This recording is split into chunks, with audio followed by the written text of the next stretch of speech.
Now, from time to time, you will notice that I have to sharpen the chisel, which incidentally is a tungsten tip chisel, and this is a diamond impregnated sharpening stone. And the interesting thing is I carve faster than some people because I don't waste time using a blunt chisel, because most people will just simply do it and they will test the sharpness like that, or they may even go like this to see if they can shave their skin. But that will only tell you if the edge of the chisel is sharp. But I always do this, and people scream and they hate me doing that. Well, what that does, can you see it's not slipping? Now, if I get another chisel, which I'll get in over here, which is not sharpened properly, see, it slides it away. So that means if I carve that, I'll slide all over the stone and I'll lose control. So the real test is to make sure that it digs in like that. Now, if anybody wants to carve and they don't want to do it because they have got to do this thing, they can use a bit of plastic. It's just as well. Small little things like that helps enormously. And you know, you can go to art school and you can get lots of hints and tips on what have we and help. But as I say in Welsh, ysgol brofiad, which I love that, which is how we can translate that, is what you learn through doing is the best teacher of all. And I think I've learned more by doing than anything I was taught in art school, because you make mistakes all the time. If you're human, and I'm human, so I make them. But the problem is then solving them, and that's fun, and it's enjoyable. And if you haven't got an answer, you've got to find it. And I think that's a wonderful thing, because you invent things and you discover things. So I think most of the things I've learned is purely by doing it rather than, and I don't think too much. One thing perhaps I should explain to people, because unfortunately the word calligraphy has been misused for quite a number of years now. People say calligraphy when it isn't calligraphy, and perhaps I should explain what the difference is between what I'm doing here and calligraphy and other forms of lettering. Lettering is the umbrella term for anything to do with letters. So this now you can say is carved lettering, or carved dragon if you wish in this instance. But calligraphy means kalos and graphos. It comes from two words from the Greek, and it means beautiful writing. Well, this is not writing, this is carving. So anything that is calligraphy has to be written, either with a steel pen or, in the olden days of the monks, with a quill. So it is what's loosely called a thick and thin letter, if you wish, done by the way that the pen is held and written. So it is just like what you see in the old manuscripts. So that is what calligraphy is. But people think that anything to do with letters is calligraphy, but it isn't. Calligraphy is just a branch of lettering, as signwriting is a branch of lettering, and carving is a branch of lettering. So this is not calligraphy, it's carving letters. But the important thing is that what you won't see in here is the influence of the pen letter, the calligraphy, on these forms. And if you wrote with two pencils stuck together with a bit of tape, you'll find that you'll produce something similar to this when you have the control on it. So all the letters here may have started off with a pen, right? But then adapted for the chisel, if you want to call it. But its roots are very firmly in the pen letter. And if you look closely at this dragon, when you see that is a calligraphic stroke. It's true. And you have the same thing when it comes down to there. But of course, the pen can't do that without manipulation. Then you've got to change it to suit the material. So the basis is calligraphy, but the execution is not. So very loosely again, is calligraphy is only beautiful writing. So anything that's written is calligraphy, but this is carved, so it's not calligraphy, although it has strong calligraphic influences in the shapes.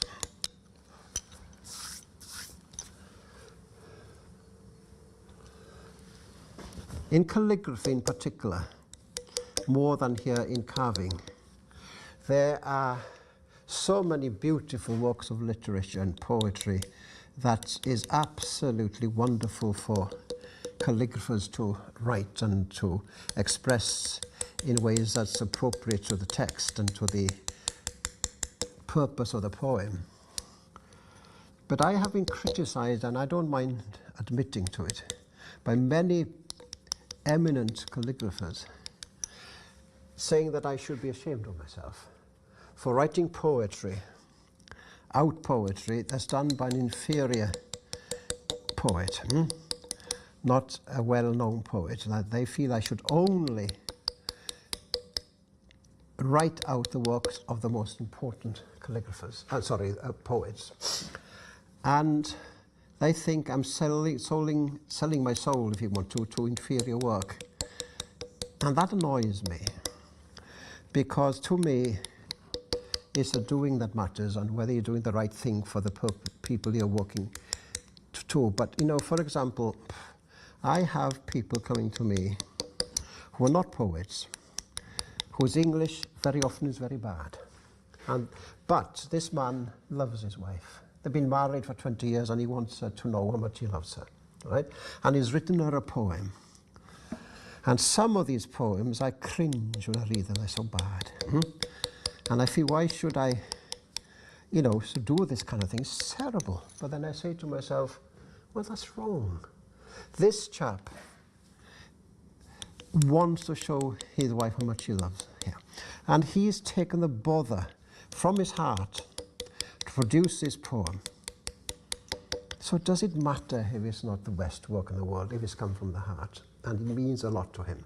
So I tend to ignore the wording, and I just think of the love that's behind it, and that gets me through it. And I think that's very important, I think. But lots of professional calligraphers will shoot me for saying that, but then I stick to what I believe in. This is part of a dragon because a client wanted a Welsh connection on this headstone. And they didn't want a conventional dragon, so I designed this one especially for them. So it's very stylized because I think this style of stylization suits the lettering better than if it was a conventional dragon, because then it would look like a stamp on it rather than a bit of a carving, I hope. But what's nice about this type of dragon is you don't have to worry too much about people complaining that it's not the authentic one. So it's much better in that respect. Gives me a little bit more freedom.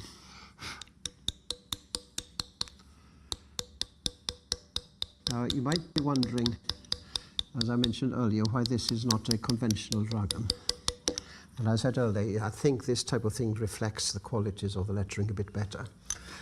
But the reason I haven't done it the typical Welsh dragon is because I hope the purists in Wales won't disown me for saying this thing. But, I think Wales do even better in rugby than they are doing, although they're doing very well at present, but they would even do better still if the Welsh dragon or the Welsh flag was a little more vicious. It's like a pussycat, had no teeth at all, and the purpose of the dragon is to defend our nation. And who's going to be frightened of our dragon on the Welsh flag? It has no strength in it, it has no viciousness. So I'm trying to get a bit of viciousness into it, because I want this dragon to defend the country, not to be there like somebody to stroke. Otherwise I might have put a cat in there. So I don't know what the purists would think of that. But the Welsh flag, the Welsh dragon is a beautiful thing, but it needs more punch. So I hope I've achieved a little bit of more viciousness in that. I'd like to think that this chap will snap his finger off if I've done it correctly. It's not that I'm a vicious person, but I think the dragon needs to be a little bit vicious. Lots of people ask me, how I go about getting the design onto the slate and what are the various processes in the design. I really don't know what I'm doing at the very beginning because I don't know what the problems are. I'm not quite sure what the needs are. But once I get all that in my head, then all the work starts with scribbles on paper, always has been. You can't beat pencil and paper to get the initial designs going. And I will do hundreds. And I literally mean it. This design there, for example, I don't know how many designs are made of it, but dozens and dozens, definitely. And because you're not sure which way to go, shall I bend this way, shall I bend it that way? And the best way of doing is to do it, to find out. And if it doesn't work, do another one.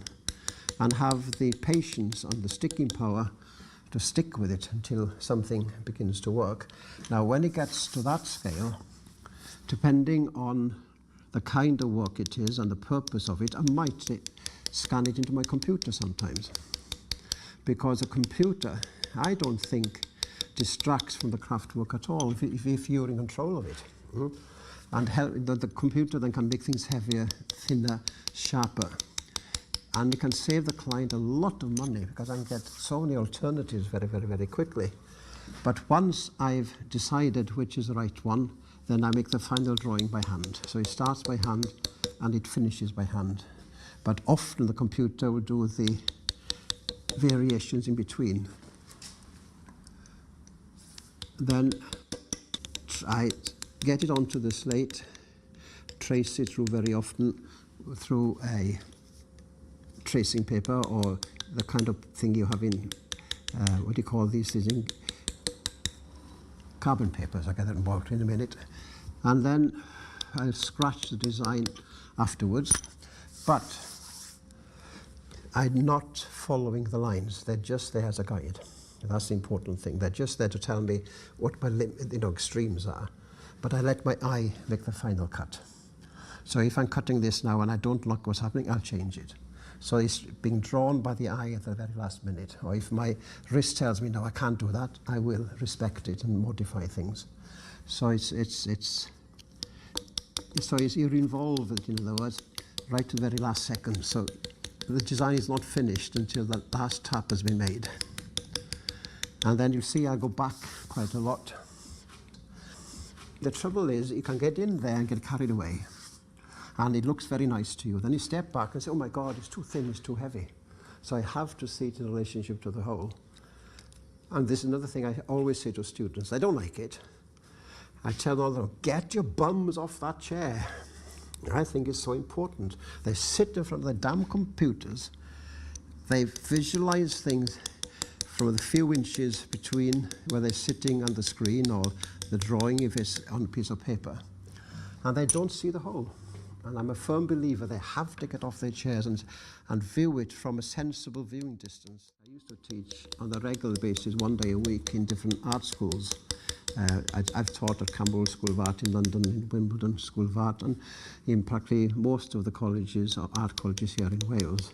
But I stopped teaching because of the bureaucracies involved, and I just don't go with it. But I still have private lessons and workshops, and I love teaching. I love being with students and helping them to find themselves. And I never ever told students what to do, because I believe then they'll do what you just told them. They won't think for themselves. And so what I try to do in my teaching is to give students confidence in their own thinking and in their own attitudes, and have faith in that and help them to find that faith. Because I'm a great believer that students in all crafts and in all things in life are capable of doing everything for themselves, given the right guidance. So I'm totally against rules. Flexible rules, yes, but concrete rules, no. Because very often people give you rules are giving the rules they were given. And then that thing, the danger of disciples come into it. They misunderstood something and hand on the wrong information. So the way I teach is to let people get in there. And for example, when they come down to teach, to do carving, I just give them a chisel. I tell them nothing, because I want to find what they do naturally. And it's surprising how many people will do the right thing or close to the right thing by being left alone, and then I will encourage them to go further. And the best people to teach, and it might surprise you, are young girls. Young girls more than young boys, and certainly better than their parents, because they have no inhibitions. And that's the big, big thing, to get people when they're innocent, totally innocent, and they're aware of their bodies, and they will, they will respond to their bodies. And I don't know what it is about girls, they do it even more than the boys do. And the boys do it better than the parents. And the wives, when they come down here, sometimes want to do a bit of the carving. And they always do it better than the men. Men are the worst, because the male chauvinist pig thing gets in the way. And they don't want their wives to do better than them. They're too conscious. So I'd like to teach, trying to get the consciousness out of their mind, which is very hard work, but I get there. And the reward for me is, as a result of that, is that I produce so many individuals, and that gives me a lot of pleasure. And nobody, and literally nobody that's been taught by me does anything like me. They don't become clones of me in any form. And I think that's very important. And often you find people who's been taught by very great people in different crafts, but you can tell, you can see the influence of the mentors, if you wish, in their work. And that annoys me. It doesn't annoy me, it upsets me, because it stops the self coming through. I always say to students, don't be frightened of making mistakes, because if you are going to be frightened of making mistakes, you'll never do anything, because you make mistakes all the time. So learn to enjoy your mistakes. And I think, was it John Lennon who once said, there's no such thing as mistakes, only solutions. And I think that's something that many students should realize, is to get a problem, now solve it. But then the other thing I try and do in my teaching is to encourage a student not to worry about the failures, not to worry what other people think. Because that usually is their biggest problem. They pack it in because they've done it badly and they're embarrassed by it. And they shouldn't be embarrassed by it. You've just got to go through the learning process and enjoy it. Another thing I think people should realize is that if you do something, well, let's just put it this way. Most people, when they start doing any creative work, has something in their minds about what they want to do, and they can see this beautiful design, whatever it is, beautiful bit of sculpture, bit lovely pot, or a bit of lettering or carving, whatever, and they see this wonderful finished design in their mind, and they're thrilled by it. And then they do it, and it turns out to be a disaster. Because they've seen it with their mind's eye, and with hopes and wishful thinking. But when they do it, then they see it with the outer eye, which has no emotions like the inner eye. And then they're unhappy with it. And I tell people, if they're unhappy with their work, they should get a champagne bottle out. Because it's a time to celebrate. And people think I'm nuts when I say that, but I mean it.